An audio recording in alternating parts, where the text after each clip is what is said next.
सतगुरु बाबा हरदेव सिंह जी महाराज जी ने राजमाता जी के प्रार्थना दिवस पर अपने विचारों में फरमाया कि माँ तुझे सलाम, माँ तेरी भक्ति को सलाम, तेरी विशालता को सलाम, तेरी समदृष्टि को सलाम, तेरी जिम्मेदारियाँ निभाने को सलाम, हर चीज़ के लिए सलाम।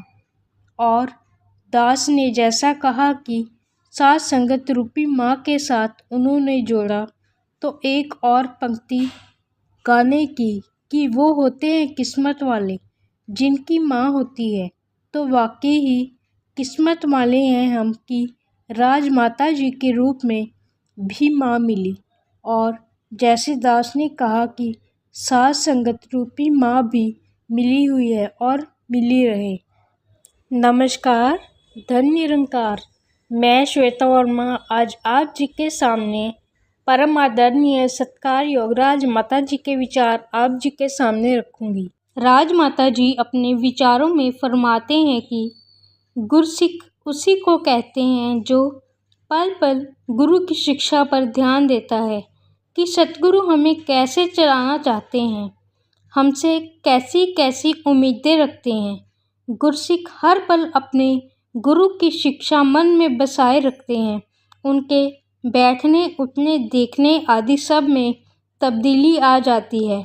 आप साथ संगत में आने वाले बच्चों की चाल ढाल देखो और संसार में रहने वाले बच्चों की चाल ढाल देखो, संतों का बोलचाल देखो और जिस दुनिया में हम रहते हैं उनकी बोलचाल देखो, तो अंतर स्पष्ट हो जाता है कि गुरु कृपा से ही जीवन में कितना अंतर आ जाता है।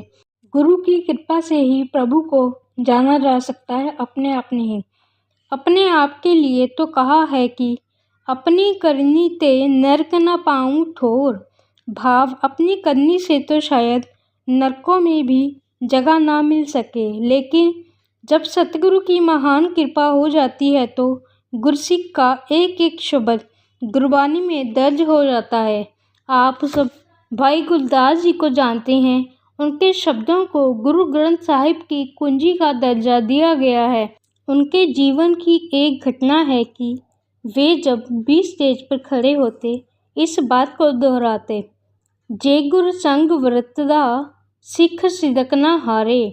एक दिन गुरु साहिब ने कहा कि जाओ ये कुछ अशर्फियाँ ले आओ और घोड़े खरीद कर लाओ।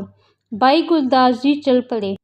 एक जगह पर घोड़े के व्यापारियों से सौदा तय हो गया। जब तंबू के अंदर गए तो वहाँ पर वे अशर्फियाँ उनको कंकड़ नज़र आने लगी। सोचने लगे कि अब क्या करूँ।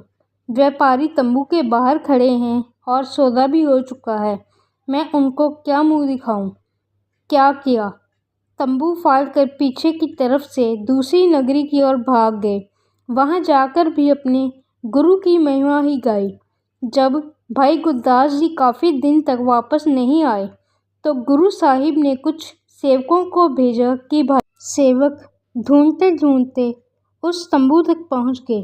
देखा अशर्फियों का ढेर लगा हुआ है पर वहाँ है कोई भी नहीं। पूछने पर पता लगा कि वह फलां नगरी में चले गए हैं। उन्होंने वापस आकर गुरु साहिब को बताया तो गुरु साहिब कहने लगे कि वह जहाँ भी है जाकर बांध कर ले आओ। जब उनको बांध कर गुरु साहिब के पास ले गए तो गुरु साहिब मुस्कुरा कर कहने लगे, भाई गुरदास यह बात फिर से दोहराना जो तुम रोज पढ़ते थे। तब भाई गुरदास जी ने कहा कि जे गुर संग वरतदा सिख सिदक न हारे, बल्कि जे गुर संग वरतदा क्या सिख विचारे। यह बातें तब ही समझ आती हैं जब हमारे मन का नाता सतगुरु के साथ जुड़ जाता है, वरना मन के बारे में तो आप सब जानते ही हैं कि मन तो ऐसी ऊंची ऊंची उड़ानें उड़ता है कि कोई इस तक पहुंच नहीं सकता। कई बार आप साथ बैठे इंसान के साथ बात करके देखें तो उसका मन ध्यान कहीं और ही गया हुआ होता है। हम एक दो उसको कोई बात कहते हैं और अगर वह हमारी बात का जवाब नहीं देता तो हम उसे झिंझोल कर कहते हैं, तू कहाँ गया हुआ था? मैंने तेरे साथ 2 बार बात की लेकिन तूने उसका कोई उत्तर नहीं दिया। तो वह आगे से कहता है, ओह मेरा मन तो कहीं और ही गया हुआ था। साथ संगत शहंशाह बाबा अवतार सिंह जी कहा करते थे कि जहाँ भी जाया करो ध्यान से सुना करो। अगर ध्यान से नहीं सुनोगे तो फिर कैसे कह सकोगे कि ये सही बोले हैं या गलत, या इनके विचार कैसे हैं। अगर आप अपनी ही बातों में उलझे रहे, ध्यान से सुना ही नहीं, तो आप उसका उत्तर क्या दे सकोगे। जिन्होंने भी महात्माओं की बातों को ध्यान से सुना, आज उनकी बातें भी ध्यान से सुनी जा रही हैं। साथ संगत सभी गुरु पीर पैगंबरों ने अपनी वाणी में हर समय नम्रता प्यार की ही बात की है। जब हम गुरु नानक देव जी की वाणी पढ़ते हैं तो वह भी अपनी वाणी में यही कहते हैं, नानक दास एहो सुख मांगे, मोहे कर संतन की धूली। और धूली विची लुढ़दड़ी, सोहा नानक ते सह नाले। इतनी नम्रता, इतना प्यार, और हम उसे पढ़ने वाले 1-2 शब्द पढ़कर ही अपने आप को बहुत ऊंचा समझने लग पड़ते हैं। यह मानने लग जाते हैं कि हमारे जैसा कोई ऊंचा नहीं है, बाकी सब हमारे से नीचे हैं। हम बहुत कुछ जानते हैं, ये कुछ भी नहीं जानते। साथ संगत अगर हम भक्तों के एक शब्द को भी अपने हृदय में बसा लेते हैं तो जीवन ऐसा बन जाता है जिसकी मिसालें दी जा सकती हैं। भक्त वही होते हैं जिनके लिए कहा गया है कि भगत तेरे मन भाव दे, दरी सोहनी कीर्ति गाव दे। वही भक्त शोभायमान होते हैं जो इसकी कीर्ति स्तुति करते हैं। वे भक्त नहीं होते जो निंदा चुगली वैर विरोध में पड़े होते हैं। अगर हम स्तुति करने वालों की शिक्षा पर चलें तो यह जीवन बहुत खुशहाल होगा, हमारा मन भी आनंदित होगा और वातावरण भी खुशहाल बना रहेगा। क्योंकि मन की जैसी अवस्था होती है, हम वातावरण का भी वैसा ही प्रभाव ग्रहण करते हैं। जैसे बरसात होती है तो पत्तों के ऊपर घास पर बरसात की बूंदें चिपकी होती हैं।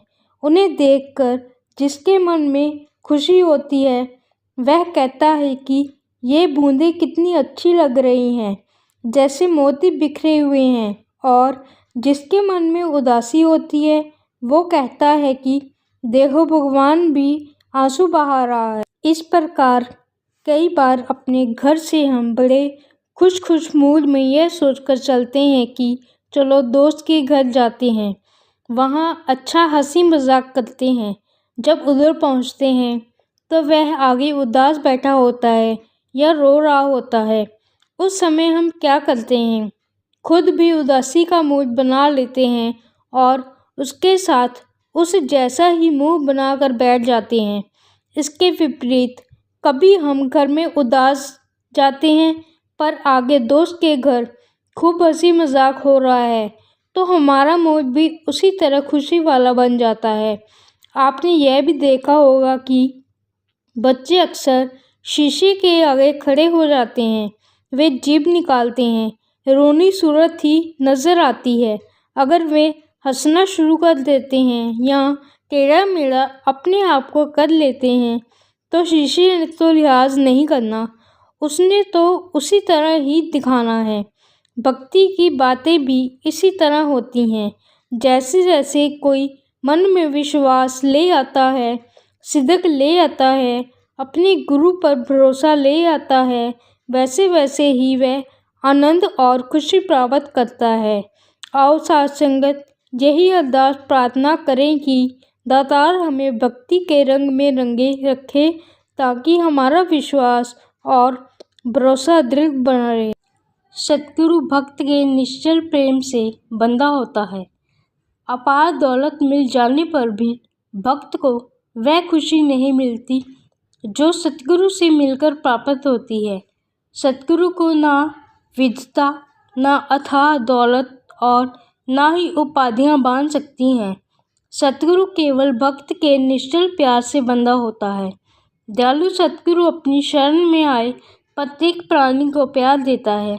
गुरु से प्यार पाने और उस प्यार को बनाए रखने के लिए अपना आप मिटाना पड़ता है, क्योंकि रास्ता दिखाने वाले तो संसार में लाखों मिल जाते हैं, परंतु मंजिल पर पहुंचाने वाला केवल सतगुरु होता है।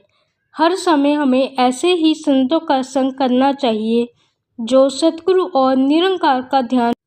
हमारा सच्चा मित्र ही वही होता है जो हमें राम से मिला दे। इसलिए भक्ति की पहली सीढ़ी ऐसे मित्र की खोज होती है। संत सहनशील होते हैं। दुनिया वाले संतों को कितना ही सताएं, संत अपनी चाल को नहीं छोड़ा करते। यही गुरु की सिखलाई है, यही गुरु का पाठ है और यही गुरु की पूजा है।